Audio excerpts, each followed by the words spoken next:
High student,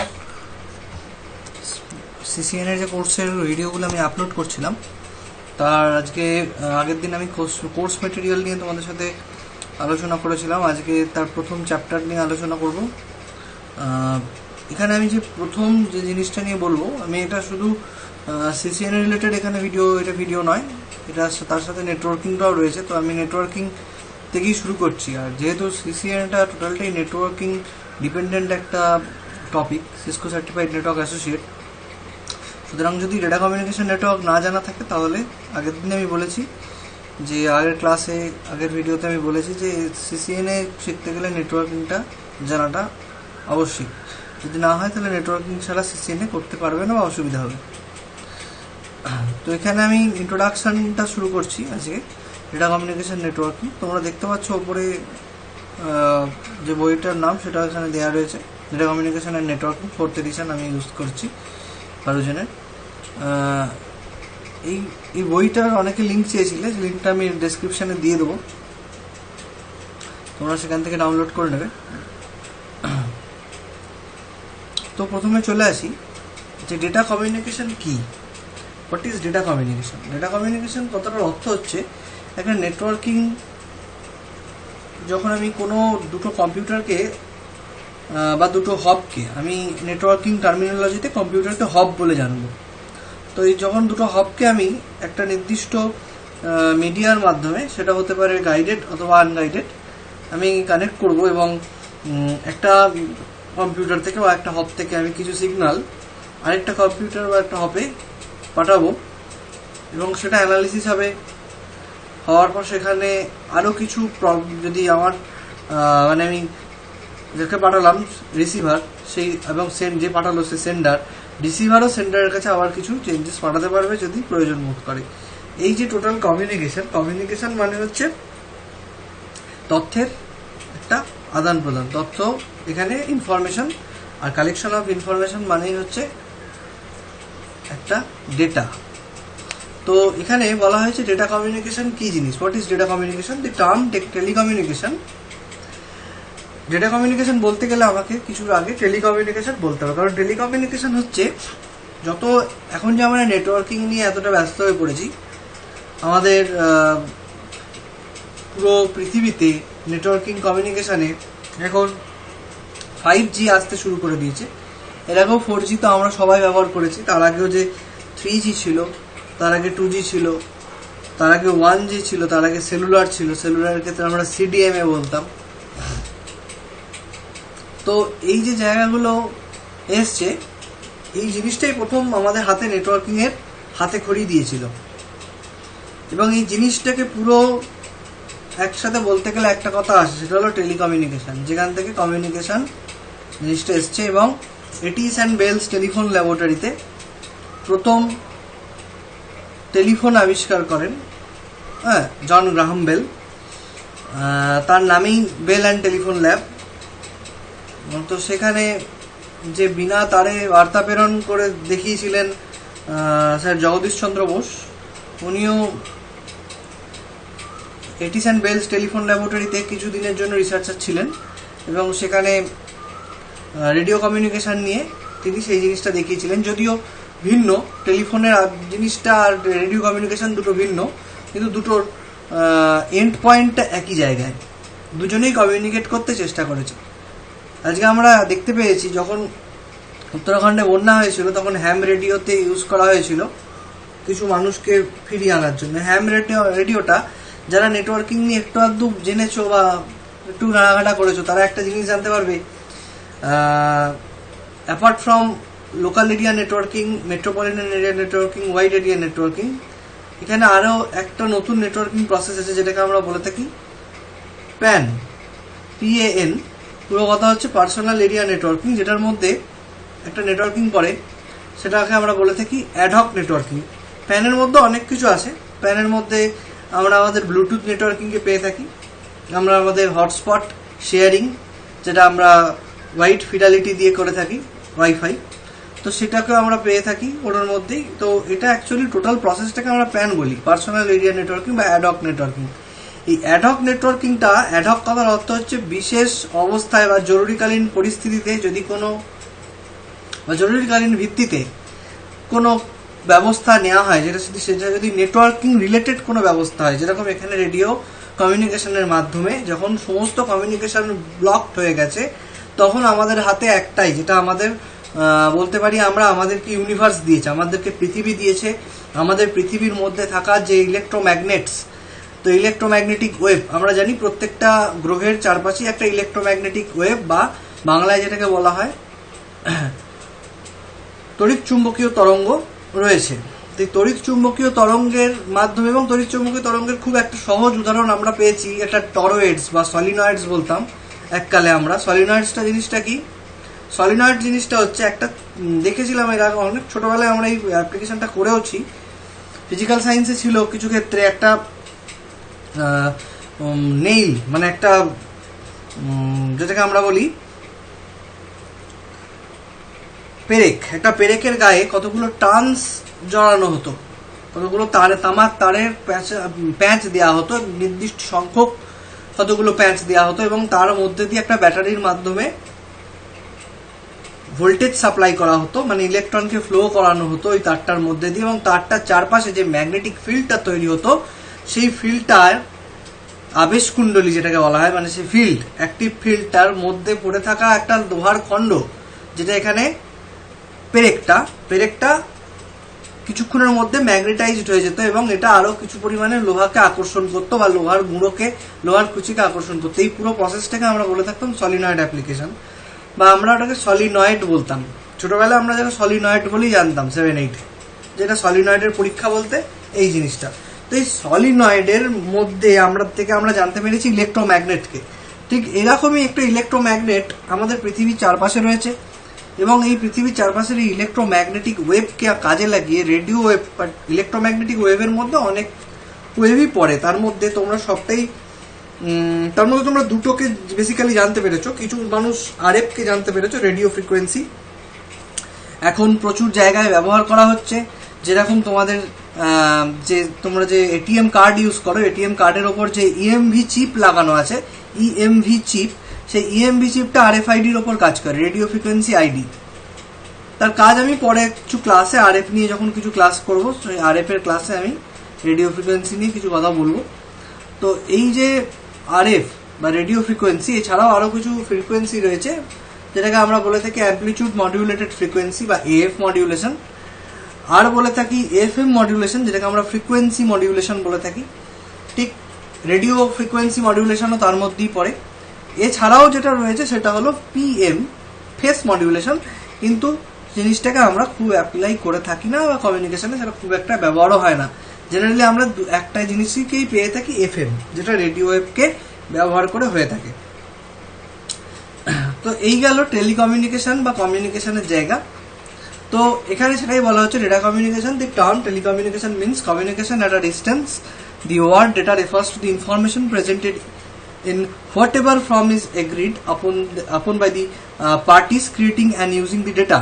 Data communications are the exchange of data between two devices via some form of transmission medium such as wire, cable. এখানে শুধু transmission medium হিসাবে wired ফর্মকে উল্লেখ করেছে। এই কমিউনিকেশনের যে নির্দিষ্ট এই ভিডিওটা বানানোর সময় আমি যে মেটেরিয়ালসটা ইউজ করছি, সেখানে শুধু ওয়্যার কেবলকে ব্যবহার করেছে, কারণ একটা টাইম আমরা যখন দেখেছি সেখানে তখন শুধু ওয়্যার্ড কমিউনিকেশনই ছিল, ওয়্যারলেস ছিল না বলবো না, ছিল তো অবশ্যই আরএফ কে কেন্দ্র করে ছিল, কিন্তু সেটা খুব নির্দিষ্ট বা লিমিটেড ছিল। সেই জিনিসটা সবার মধ্যে ব্যবহার করার মতন ক্ষমতা সবার ছিল না, বা সেই ডিভাইসটাও এত বড় বা এত দামি ছিল যেটাকে সব জায়গায় ব্যবহার করাও যেত না। এখনকার মতন এরকম এত সহজ ছিল না যে প্রত্যেকের হাতে একটা করে ডিভাইস রয়েছে এবং সেই ডিভাইসটা ওয়্যারলেসলি কানেক্টেড নেটওয়ার্কের সাথে। এতটা সহজ ছিল না তখনকার অবস্থা। তখন ম্যাক্সিমামটাই গাইডেড মিডিয়ার মাধ্যমে করা হতো। আর ওয়্যারলেস বলতে আমরা তখন একটাই জানতাম, আরএফকে জানতাম। এটা তাও সেকেন্ড ফেসে এসছে। রেডিও ওয়েভ কমিউনিকেশন অনেক পরে এসছে কমিউনিকেশনের মধ্যে। তার আগেও যেটা এসেছিল, যেটাকে আমরা মাইক্রোওয়েভ কমিউনিকেশন বলে থাকি, রেডিও ওয়েভেরও আগে মাইক্রোওয়েভ কমিউনিকেশন, যেটা ব্যবহার করা হতো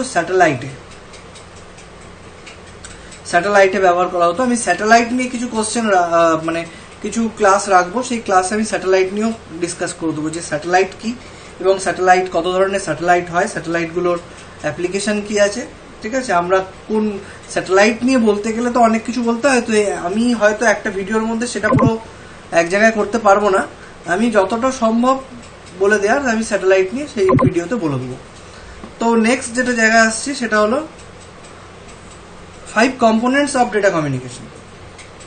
ডেটা কমিউনিকেশনের 5টা আঙুল, 5টা আঙুলে 5টা জিনিস আছে, সেই 5 কম্পোনেন্টস অফ ডেটা কমিউনিকেশন। প্রথম যেটা হলো সেটা হলো মেসেজ, দ্বিতীয় হলো সেন্ডার, তৃতীয় হলো রিসিভার। এই তিনটে প্রথম পেলাম। চতুর্থত হলো প্রোটোকল, 4 নম্বর প্রোটোকল, 5 নম্বর হলো মিডিয়াম। একজন সেন্ডার, একজন রিসিভার, একজন প্রোটোকল, একজন মিডিয়াম, একজন মেসেজ। এই 5টা আঙুল হচ্ছে component of the data communication. যে পাঠাচ্ছে সে হলো সেন্ডার, যে রিসিভ করছে সে হলো রিসিভার, যেটা পাঠানো হচ্ছে সেটা মেসেজ। কিছুক্ষণ যাওয়ার পর আমরা সেটাকে জানবো পেলোড অ্যাজ পেলোড। যেটার মধ্যে দিয়ে পাঠানো হচ্ছে সেটা মিডিয়াম, হতে পারে সেটা ওয়্যার্ড অথবা হতে পারে ওয়্যারলেস। আর যে রুলস এর মাধ্যমে এই ডেটাগুলোকে কালেক্ট করা হচ্ছে সেটাকে বলা হয়তো প্রোটোকল। তো এই স্লাইড থেকে আমি এইটুকুনি বলতে পারি। এগোই।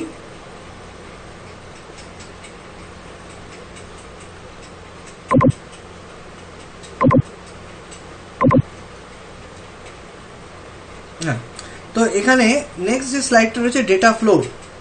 এখানে 3 ধরনের ডেটা ফ্লো আমরা পেয়েছি। First one is the simplex, second one is the half duplex and final one is the full duplex.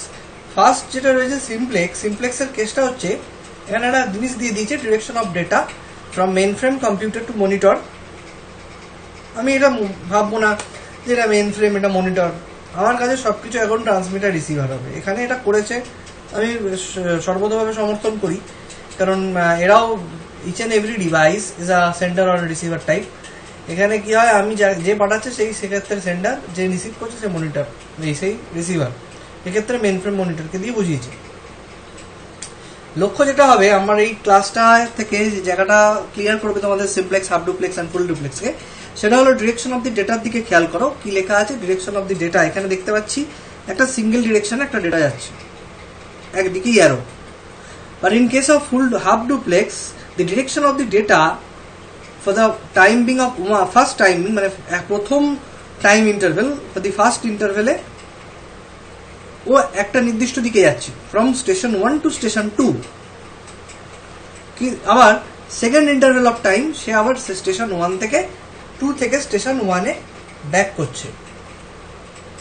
এই যে ফার্স্ট টাইম ইন্টারভেলে একটা স্টেশন থেকে আরেকটা স্টেশনে যাচ্ছে, আবার সেকেন্ড টাইম ইন্টারভেলে আরেকটা স্টেশন থেকে ব্যাক করছে, এই যে বিষয়টা, এটাকে আমরা বলে থাকি, মানে এটা কমিউনিকেশন তো হচ্ছে, বাট অ্যাট এ টাইম একটা দিকেই কমিউনিকেশন হচ্ছে, একটা নির্দিষ্ট ফার্স্ট সেকেন্ড, 1 নম্বর সেকেন্ডে একদিকে হলো, 2 নম্বর সেকেন্ডে আবার উল্টো দিকে হলো, আবার 3 নম্বর সেকেন্ডে আবার আরেক দিকে হবে, 4 নম্বর সেকেন্ডে আবার ব্যাক করবে, 5 আবার আরেক দিকে হবে, 6 আবার ব্যাক করবে। এই ওয়েতে যদি হয় হাফ হাফ করে নিয়ে, that is that communication is actually called half duplex communication.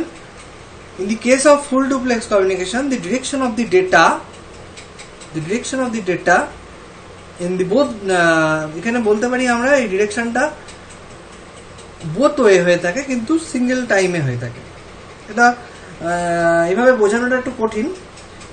এখনকার যে কমিউনিকেশনটা আছে আমাদের, আমরা জেনারেলি মেইন ফ্রেমের প্রথমে সিমপ্লেক্স, হাফ ডুপ্লেক্স জেনারেলি পাই না বা দেখতে পাই না। হাফ ডুপ্লেক্স কিছু ক্ষেত্রে পাই, যেটা আর্মি বা নেভি, এয়ারফোর্স বা টোটালটাই, যেখানে আমাদের কি বলবো ডিফেন্স সিস্টেম রয়েছে, সেখানে হাফ ডুপ্লেক্সকে ইউজ করা হয় তাদের ওয়াকি টকিতে। তাদের ওয়াকি টকিগুলো স্পেশালি হাফ ডুপ্লেক্সে তৈরি করা থাকে। পুলিশের কাছে যেটা থাকে সেটাও একই, পুলিশ যেটা ইউজ করে সেটাও হাফ ডুপ্লেক্সই থাকে। হাফ ডুপ্লেক্সের ক্ষেত্রে কি, যে আমি বলে শেষ করব, শেষ হওয়ার পর আরেকজন বলতে পারবো। কিন্তু ফুল ডুপ্লেক্সের ক্ষেত্রে দুটো একসাথেই হয়, মানে আমি বলছি সেও শুনছে একই সাথে, আবার সেও বলছে আমিও শুনছি একভাবে। জাস্ট আমি এখন যে ফোনটা ইউজ করি আমরা, সেই ফোনে আমিও কিছু কথা বলছি, ফোনের উল্টো দিক থেকে সেও কিছু কথা বলছে, শোনা যাচ্ছে দূর, কাউর শুনে নিয়ে কাউকে বলতে হচ্ছে না। এই প্রসেসটাকে ফুল ডুপ্লেক্স বলা হয়ে থাকে। আসি পরের টপিকে, নেটওয়ার্কের জায়গাটা হচ্ছে নেটওয়ার্ক কি জিনিস। এবার আসি, তো আমরা জানলাম simplex, half duplex and full duplex communication. এবার যেটা হচ্ছে network. Network is a set of device, আর নেটওয়ার্ক হচ্ছে একটা set of device often referred to as nodes connected by communications link. A node can be a computer, printer or any other device capable of sending and or receiving data generated by other nodes on the network. So এখানে যেটা আমরা জানতে পেরেছি networks কি, networks হচ্ছে set of device, কতগুলো ডিভাইসের একটা সেট, এবং যেগুলোকে আমরা নোডস বলে সম্বোধন করি, এবং যারা কিছু লিঙ্কসের মাধ্যমে কানেক্টেড থাকে। ব্যাস, আমরা যদি এটাকে, আমি জানি যে আমি যেটা বলবো সেটা বলাই থাকবে এখন। এর কারণটা হচ্ছে তোমাদের যাদের বলছি তারা হয়তো কিছুজন জানো, কিছুজন জানো না। গ্রাফ থিওরি বলে ম্যাথামেটিক্স একটা কনসেপ্ট আছে, এবং এটা আমাদের গণিত শাস্ত্রের মানে ম্যাথামেটিক্সের একটা নির্দিষ্ট অঙ্গে পড়ে, যেটাকে আমরা বলে থাকি ডিসক্রিট ম্যাথামেটিক্স, এবং যেটা আরেকটা অংশের মধ্যে জড়িত, সেটা হলো অ্যাপ্লাইড ম্যাথামেটিক্স। তো অ্যাপ্লাইড ম্যাথামেটিক্সের অংশ এটা সবার জানা সম্ভব নয়। তো ডিসক্রিট ম্যাথামেটিক্সের মধ্যে যে জিনিসটা আছে সেটাকে বলা হয় graph theory. Graph, group, set relation, এই যে জায়গাটা, সেট রিলেশন অনেকে করেছো, অনেক সময় ছিল কিছু কিছু ক্ষেত্রে। Set is very much easy, but discrete ম্যাথামেটিক্সে যে গ্রাফ থিওরি রয়েছে, সেই গ্রাফ যদি তুমি জানো, সেখানে গ্রাফের প্রত্যেকটা নোটকে নোড বলে থাকি আমরা, প্রত্যেকটা পয়েন্টকে আমরা নোড বলে থাকি। গ্রাফে কিছু পয়েন্টস থাকে, কিছু এজ থাকে। এজগুলোকে আমি এখানে নেটওয়ার্কের মধ্যে লিঙ্ক বলে তুলনা করতে পারি, আর যে পয়েন্টগুলো থাকে সেগুলোকে নোড বলতে পারি। তো যদি পরে সম্ভব হয় আমি ডিসক্রিট ম্যাথামেটিক্সের গ্রাফ থিওরি নিয়ে একটা ক্লাস রাখবো। তো এরপরে যে জায়গাটা আছে সেটা হলো কি কি টপিকস নিয়ে আমরা এর মধ্যে ডিসকাস করব। Distributed processing, network criteria, physical structures of network, and network models, categories of networks and interconnection of network, যেটাকে আমরা বলে থাকি ছোট্ট করে ইন্টারনেটওয়ার্ক, যেটা এখন খুব চলছে ইন্টারনেট। ছোট হতে হতে সেটা নেটে এসে দাঁড়িয়েছে সবার কাছে। জিনিসটা আসলে ইন্টারনেটওয়ার্ক, তার থেকে এসছে ইন্টারনেট, তার থেকে এসছে নেট, সব কেটে ছেটে দিয়ে নেট হয়ে গেছে জিনিসটা। তো কেন নেট, আজকে সেই জায়গাটাও ক্লিয়ার হোক। জাল কেন বলা হয় এটাকে? জাল কথার অর্থ হচ্ছে, জালটা যারা দেখেছো মাছের জাল, অনেকগুলো গিট দিয়ে দিয়ে একটা জাল তৈরি করা হয়। তো এই গিটগুলোকে আমি নোট ধরতে পারি, আর যে দুটো সুতোর মধ্যে গিট মারছি সেটাকে আমি কি ধরতে পারি, এজ বলে ধরতে পারি, বা লিঙ্ক বলে ধরতে পারি। টাইপস অফ কানেকশনস এর মধ্যে পয়েন্ট টু পয়েন্ট কানেকশন আছে, মাল্টি পয়েন্ট কানেকশন আছে। পয়েন্ট টু পয়েন্ট মানে একটা নির্দিষ্ট লিঙ্ক একটা নির্দিষ্ট পয়েন্টের সাথে যুক্ত হবে, সে that is called the point to point link. যেটা একটা জায়গা থেকে ব্রডকাস্ট করা হবে, অনেকগুলো জায়গায় যাবে, that is called multi point link. Third one is the topology. Topology কি জিনিস? The set of rule, the geographical distribution of কম্পিউটারের বা হপস বা নোডসের কিছু জিওগ্রাফিক্যাল ডিস্ট্রিবিউশনকে আমরা টোপোলজি বলে থাকি।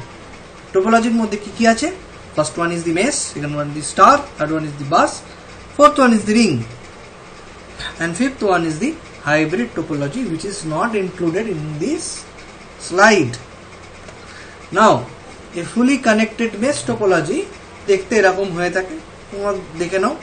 এখানে ইচ অ্যান্ড এভরি নোডের সাথে কানেক্টেড হয়। বলে দিই, সাপোজ যদি আমি বাঁ দিকের ওপরের কর্নারের স্টেশনকে ধরি, স্টেশন থেকে দেখো কটা লাইন বেরিয়েছে, একটা, দুটো, তিনটে, চারটে লাইন, মানে তাকে ছাড়া এদিকে আর কটা নোড আছে, ওই স্টেশনকে বাদ দিয়ে আর কটা স্টেশন আছে, দেখো 4টে স্টেশন আছে, মানে প্রত্যেকের সাথে কানেক্টেড। একটা হাব থেকে কতগুলো স্টেশনে আসছে, that is called the star topology, which is also called client server architecture. যদি হাবটাকে সার্ভার ধরি, এগুলোকে ক্লায়েন্ট ধরি, যদি সার্ভার বসে যায় ক্লায়েন্টও বসে যাবে, মানে সার্ভারটা যদি অফ হয়ে যায়, হাব যদি অফ হয়ে যায়, এই একটাও স্টেশনে লাইন যাবে না। Third one is the bus topology, connecting 3 station, 3টে স্টেশনকে কানেক্ট করেছে। দেখো একটা নির্দিষ্ট কেবলের মধ্যে সব কটা স্টেশন কানেক্টেড হয়ে রয়েছে, that is called the bus topology. Fourth one is the ring topology, যেখানে একটা রিং এর মধ্যে থেকে সব স্টেশনগুলো কানেক্টেড রয়েছে। ঠিক আছে, এখানে কি হয়, একটা স্টেশন থেকে আরেকটা স্টেশন, আরেকটা স্টেশন থেকে আরেকটা স্টেশন, এইভাবে রিং এর আকারে নেটওয়ার্কটা কাজ করে এবং ডেটাকে ট্রান্সফার করে। তারপরে রয়েছে হাইব্রিড, যেটা ওখানে ছিল না, আমি একটু আগে তোমাদের উল্লেখ করেছিলাম হাইব্রিড টোপোলজি। এখানে বলা হয়েছে star backbone with 3 bus network. Star backbone বলার অর্থ কি? ব্যাকবোনটা স্টার, দেখো ঘুরিয়ে ধরো, এটাকে যদি একটু পাতাটাকে আমি ঘুরাতে পারতাম, আমি তাহলে তোমাদের ঘুরিয়ে দেখাতাম পাতাটাকে, তাহলে দেখতে হাফ যদি অফ হয়ে যায় কোনো লাইনে লাইন যাবে না, হাফ যদি অফ হয়ে যায় কোনো লাইনে লাইন যাবে না। কিন্তু প্রত্যেকটা কি এক একটা বাস, 3টে বাস রয়েছে, একটা স্টার ওয়েতে যুক্ত করা হয়েছে, that is the star backbone with 3 bus network. Now next one is the an isolated LAN connecting 12 computers to a hub in a closed set. একটা হাবের সাথে 12খানা কম্পিউটারকে কানেক্ট করা হয়েছে, এটাকে আইসোলেটেড LAN বলা হয়ে থাকে। আইসোলেটেড LAN কথার অর্থ হচ্ছে এটাকে আমরা আইসোলেট করতে পারি। বুঝতে একটু অসুবিধা হলো, আমরা কখন কাকে কানেকশন দেবো সেটাকে আলাদা করতে পারি। আস্তে আস্তে আমরা যে সামনের ভিডিওগুলোতে আসবো সেখানে আমি এটা নিয়ে আলোচনা করব। Isolated LAN connecting 12 computers to the hub of the closed. ধরে রাখো এটা একটা topology, geographical distribution and geographical arrangement of computer. Next যেটা রয়েছে WAN, wide area networking, switched WAN and a point to point WAN। Wide area networking এ কি হয়? ওয়াইডের ক্ষেত্রে দেখো নিচের পয়েন্টটা ফলো করো, পয়েন্ট টু পয়েন্ট WAN এর ক্ষেত্রে, সুইচড WAN এর ক্ষেত্রে কিছু সুইচ থাকে, সুইচগুলোকে অ্যাক্টিভ করা হয়, অ্যাক্টিভ করলে একটা সিস্টেম থেকে আরেকটা সিস্টেমে ডেটা পাস হয়। কিন্তু পয়েন্ট টু পয়েন্ট WAN এর ক্ষেত্রে একটু আলাদা বিষয়টা। ক্ষেত্রে কি হয়, যে ধরো কম্পিউটার থেকে মডেমের মাধ্যমে, মডেম মানে মডিউলেশন অ্যান্ড ডিমডিউলেশন, MODEM, তো কথা হচ্ছে মডিউলেশন অ্যান্ড ডিমডিউলেশন। তো মডিউলেশন ডিমডিউলেশনের মাধ্যমে তারের মাধ্যমে আরেকটা মডেমকে বানানো হয়। সেই মডেম আইএসপির সাথে, আইএসপি মানে ইন্টারনেট সার্ভিস প্রোভাইডার। খুব সহজে ধরে রাখো, তুমি ফোন ইউজ করছো, তোমার ফোনে জিও আছে, জিও হচ্ছে তোমার আইএসপি, তোমার ফোনটা হচ্ছে তোমার এখানে কম্পিউটারের মতো। বলতে পারো স্যার মডেম নেই কেন? কারণ তুমি ওয়্যারলেস মিডিয়ায় আছো, ওয়্যার্ড নয়। ওয়্যার্ড যদি হতো তাহলে সেক্ষেত্রে মডেমের প্রয়োজন পড়তো। তো এই গেল আমার এই স্লাইডের ব্যাপার। নেক্সট যেটা রয়েছে এই হেটেরোজিনিয়াস নেটওয়ার্ক। হেটেরোজিনিয়াস কথার অর্থ হচ্ছে আরো মিক্সচার, আরো মিক্সচার। এখানে সব ডিভাইসকে দিয়ে, রাউটার আছে এখানে, এখানে সুইচড WAN আছে, এখানে LAN আছে, এখানে ল্যানের মাল্টিপল প্রোটোকল ইউজ হয়েছে, টোপোলজি ইউজ হয়েছে। বাঁ দিকে দেখো বাস ইউজ হয়েছে, ডান দিকে স্টার টোপোলজি ইউজ হয়েছে। এই ক্রস দেওয়া মার্কগুলো সবটাই রাউটারকে চিহ্নিত করেছে। মডেম আছে, পয়েন্ট টু পয়েন্ট কানেকশন রয়েছে, সুইচ টু অ্যান্ড, সব মিলিয়ে একটা জিনিস দেখানো হয়েছে। Heterogeneous network net for 4 WANs and 2 LANs। 2টো LAN 4টে WAN কে দিয়ে আমরা বানিয়েছি। রাউটার টু রাউটার, মডেমের অ্যাডভান্স ভার্সন। আস্তে আস্তে আমরা আসবো এই ভিডিওগুলোতে। নেক্সট লাস্ট সেটা হলো what is internet. The internet, যেটা আমরা এরপরে যেটা নিয়ে আরো বাড়তে থাকবো, যেটাকে আমরা ইন্টারনেট সার্ভিস প্রোভাইডার বলেছি। The internet has revolutionised many aspect of our daily lifes. It has affected the way we do business as well as the way we spend our leisure time. The internet is a communication system that has brought a wealth of information to our fingertips and organized it for our use. তো এই জিনিসটা যেটা বললাম সেটা হলো internet কি জিনিস, তার ডেফিনিশন এখানে দেওয়া হয়েছে। ইন্টারনেট কথার অর্থ হচ্ছে একটা এরিয়া, সাপোজ ধরি আমি ভারতের যে নেটওয়ার্ক সেটা যখন অস্ট্রেলিয়ার নেটওয়ার্কের সাথে জয়েন্ট হচ্ছে, সেই জিনিসটাকে ইন্টারনেটওয়ার্ক বলা হয়। ঠিক একই রকম ভাবো, তোমার স্কুলের খেলা, তোমরা ধরো তুমি যে স্কুলে পড়ো সেই স্কুলের একটা টিম আরেকটা স্কুলের আরেকটা টিমের সাথে খেলা হচ্ছে, তখন আমরা কি বলি? ইন্টার স্কুল গেম কম্পিটিশন বা ইন্টার স্কুল গেম টুর্নামেন্ট। যদি আমি এটাকে ধরি, ঠিক ভেতরে যদি আমি ধরি আমার স্কুলেরই ক্লাস 9-এর ছেলের সাথে আমার স্কুলেরই ক্লাস 10-এর ছেলের খেলা হচ্ছে, ফুটবল খেলা, তাহলে সেটাকে আমি কি বলবো, ইন্ট্রা স্কুল গেম কম্পিটিশন। তো ইন্টারনেটও এরকম একটা কম্পিটিশন আছে, সেটা নিয়ে আমি পরে আসবো। আপাতত ইন্টারনেট কথার অর্থ হচ্ছে একটা নেটওয়ার্কের লোক বা একটা নির্দিষ্ট অংশের কিছু নোডস কম্পিউটার্স আরেকটা নেটওয়ার্কের অংশের সাথে যুক্ত হচ্ছে, that is call the internet. তো আজ আমি এই অবধি রাখলাম আমার এই ভিডিওতে। নেক্সট ক্লাসে আমি আরো কিছু জিনিস বলতে শুরু করব। Thank you everyone. যেটা আমি তোমাদেরকে শেখালাম, যেটা আমি তোমাদেরকে বললাম, সেটা ভালো করে পড়ো এবং এটাকে ব্যবহার করতে শেখো এবং আমার ভিডিওগুলোকে লাইক করো, যাতে এটা তোমরা লাইক করো, শেয়ার করো এবং সাবস্ক্রাইব করো চ্যানেলটাকে, যাতে পরের ভিডিওগুলো তোমরা পেতে পারো। Thank you everyone.